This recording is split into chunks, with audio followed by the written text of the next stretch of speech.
kati buli kyebakola kikolebwa eri mu system. Sweetest thing that anyone has ever done for me. Hey. Mu butuufu kyokola kyekintu eky'omukusi akatono omuntu kye yali ankoledde. It does have its privileges. Manyi enkola yaffe kabinja kaffe munaye tuli batono naye Ill male human. kati njagala ogeseko oteebereza by'oyinza okwagala mu musajja ate syagala bino ebya Jaden.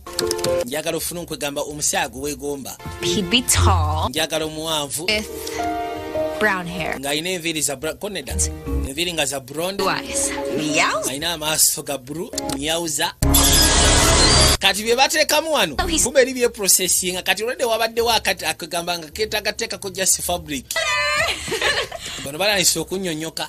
It's taking our data and turning it into virtual DNA. ono agamba ekisinga okwewuunyisa kino ekintu kitwala data waffe ne kimufuula actual DNA bo kye batamanyi buli kimu kyezimba. Almost Canadian. baabo He would be sensitive and brave. njagala abeere sensitive ng'ate ali brave Just one look, he would know exactly how I nga bwantunuya obutunuzi bwe nti asobola okumanya bwe mpulira bannange. Without being a meathead.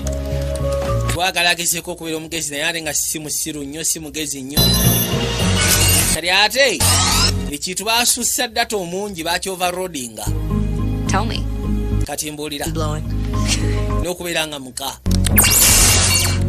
I'd want him to notice the little things. njagala lisibwa abantu n'olidde ng'asobola ogezaako otegeera ekintu ekitono kye nandiyagadde okwogera gy'ali newemba si kyatudde Wouldn't be awkward or scary like it would be with other. bigamba njagala lisi agezeeko okuntula kw'omukaming naye nga tantunulidde butunulizi ankwate ku mukono Perfect. ampise mu bantu Going down a rose-petaled path in the bigamba tuyite mu kkubo nga lirimu omuli bwa looza nga tulengera omwezi ogutemagana.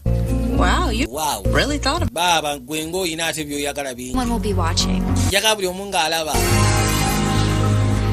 but naye it'll feel like we're the only two people on Earth. ega tubeere nga ffe ffekka nga tulinga ffe ffekka abantu ababiri abali ku nsi When we kiss, bwe tunaanywegerwa it'll be the perfect kiss. kajja kubeera ka perfect kiss bannange.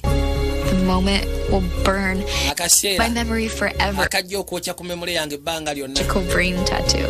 nga brain tattoo. data gwe baayiwa wano ekintu bakyoverloadinga data ine bitandika n'okusootinga kiki si yono gwe weegomba si gweoyagala bw'ati kati baba kimanyi nti ajja kubeera ku kompyuta nga bamuzanyisiza ku kompyuta bulabula n'ebisigadde onaateekayo obugalo amasenyati gamusekula nezisaava eri ne zibaluka eno masiini Sequence. neyitawo egenze mu fabrication sequence kyokka ate nnyini byo abadde akyalinda approve okuva eri president That's crazy. nekino kibadde kya bulalu May? naye ayita ku seyaawo alabe ono agudde wano You okay? oli bulungi gwe I can still. banaye nze nkyamulaba He was so abadde so perfect. Do you smell smoke? owulira omukka I think we might have fried some stuff. kirabika tulina byetwokyezza You can say that again. osobola okyogera ekyo naye munaye kuba olina byokyezza taata atusse kati olwedde engeri gye badde mu system zisaava biki byonna system y'awaka eya security ekwatagana ku saava kyokka waliwo saava eziri ewaka mu ofiisi ya muzeeyi bagyoverloadize data nebaluka gwokoze kino They make computers in extra crispy Cajun style. bweba nga nzifudde bwe ntyo nze nkikoze baba baliwo ne bawulirayo akubagana nendako ani oyo yajja alingiseyo alaba ani ali wano aha baati yabasikana baati I thought you were asleep. nabadde ndowooza webase okwebaka sigaana naye nze musajja ateebaka waka wano Right now, osegeera of the realm. And trespassing in my dad's office. kati okutrespasinga mu ofiisi ya kitange ekyo kimenya amateeka Oh, I'd appreciate your nja kusima singa obeerako nga si toli wa lugambo Will not come cheap. ebyo si bya layisi sebo omuntu obutaba na lugambo si layisi kikyoyagala Coming. You? homecoming gwe nange siina mukazi ngenda naawe Unthinkable.